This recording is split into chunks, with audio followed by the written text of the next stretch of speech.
Transgender.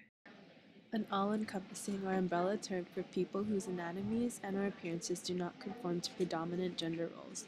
They have physical and/or behavioral characteristics that readily identify them as having a non-conforming gender identity. It can be someone of any sexual orientation. This is an interview with Miss Maria Carmen Hinayon. She won the Quest Women of the Year pageant, which is a beauty pageant to award transgender advocates in the community, and she is currently a student at the California State University of Long Beach. I knew I was different. I knew I'm not a boy, and I knew that I should be a girl, and I knew that I was going to be a girl right at the age of 3 years old. Well, a transgender individual is like myself, someone who's born of a certain sex or biological sex but doesn't really identify to that sex. Let's say in my case, I'm born with a male genitalia, but I identify more to the female gender. So as I grow up, I started transitioning myself to fulfill that female identity. So that, I think, is the definition of transgender. I need support. I look for people who can support me, and then I give support. Yeah. I want to be able to be there. I want to be able to be part of it, because I don't think I would have survived my life without it. What parts of the Filipino culture affects how transgender people are perceived as? Number one, in Philippines, we do not have a concept of transgenders. All the guys that are not straight guys are lumped together as homosexual, or in Filipino we call them bakla or bading, which actually translates literally more into faggot. All of us are faggots or bading. You can either be a bading who dresses as a girl, which is like this, or a bading who dresses like a guy, which is actually in Filipino culture is in a better scale. So how Filipinos perceive this is we're all badings, but there's a scale, and the worst badings are the ones who dress like girls, and the moderate badings who are acceptable in society are the ones who still dress like guy and act like guys, but they're also badings, but they don't want to disrupt the whole social order. So that's how Filipino culture view this, but this is how Filipinos perceive this. There is an L and a G, the lesbians and the gays, but they don't really understand fully what the B and the T is, which is the bisexuals and the transgender. They don't understand the whole scientific and medical, things about it. So I think that's something that needs to be changed in the Philippine culture. They need to understand that. They need to open up. Sometimes they really have to let go of some of the traditions. So it's a lot of this has to do with the church. A lot of this has to do with the culture. A lot of this has to do with a lot of traditional stuff that Filipinos just need to move on.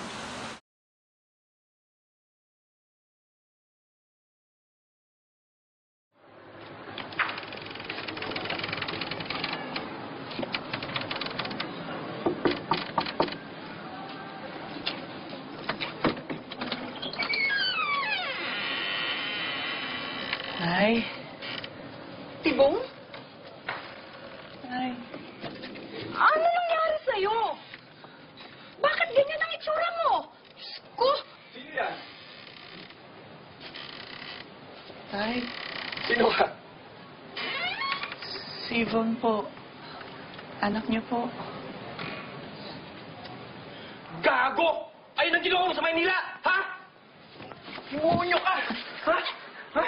Patawarin niyo po. Lumayas ka! Walang anak na ganyan! Walang anak! Lumayas ka! Layas! Layas! Isip ka! Layas!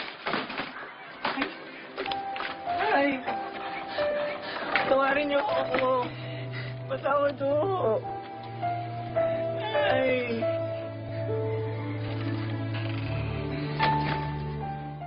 We would get literally ridiculed on the streets or people would throw tomatoes or eggs. We're just walking to school. Or we will be walking to school and some group of like dudes would just like say really weird stuff. There's a lot of challenges. There's a lot of fear. There's a lot of fear of being rejected and being kicked out of the house or being kind of like removed from the family. So it's really a big struggle for them.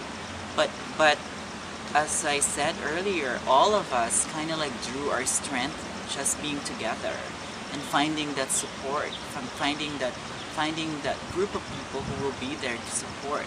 And you know, sometimes you don't get the support from your family, but you get it from your friends. So I guess that's what's really important for young transgenders who are experiencing all these problems and challenges of coming out and being who they are, is to make sure to find the support. We have LGBT centers on almost major cities in the United States.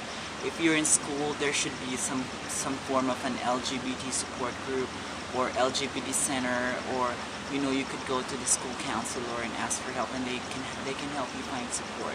There's people out there who can help, but I know how hard it is for young kids to be able to go through that. But I want, you know, the same thing we tell them over and over again, you don't have to go through it alone.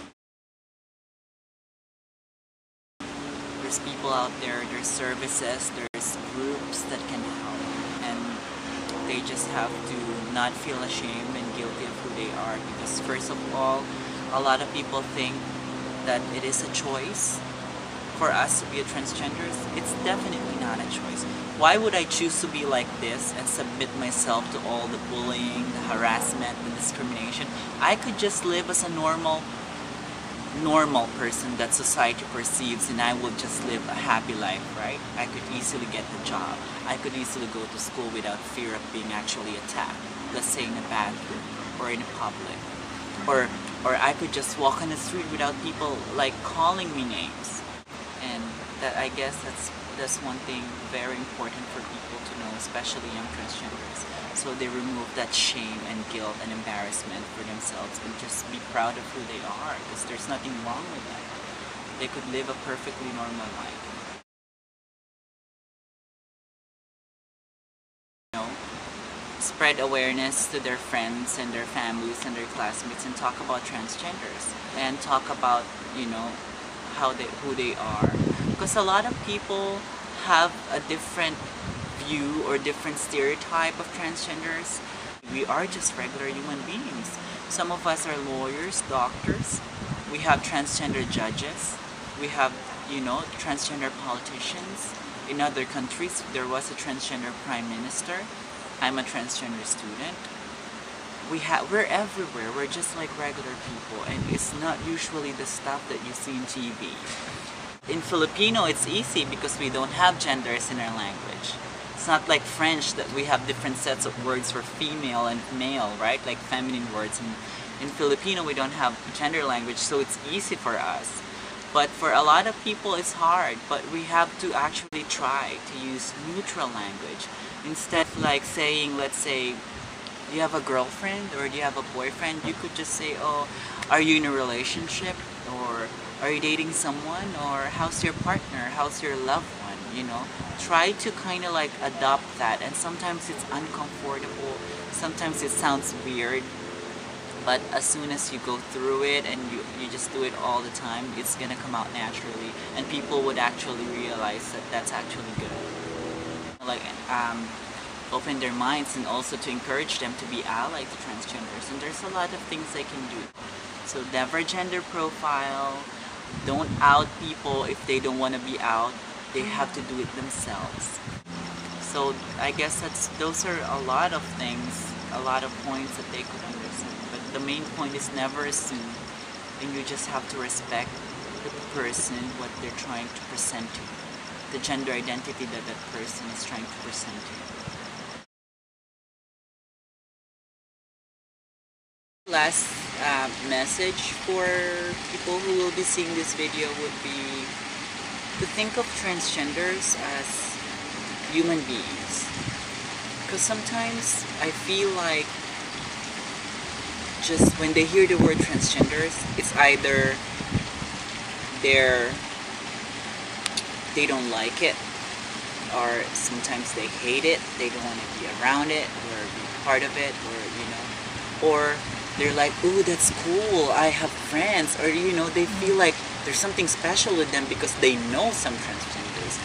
So we don't really want either of those. We just want normal. We just want, it's just like your friend or your sister or your neighbor. We're just human beings. We don't want special treatment. We don't want special rights. We just want equal rights. We're transgenders and we're just human beings. And us being a transgender is just an identity that is unique to us. It's the same thing as your hair color is unique to you, or your color of your eyes is unique to you, or the color of your skin is unique to you. You were born with it. You didn't choose to have a dark hair or blonde hair or blue eyes or brown eyes. You were born with it. So should people make you suffer for it? No, they shouldn't. It's just who you are. And not everybody is the same. And that's just who we are.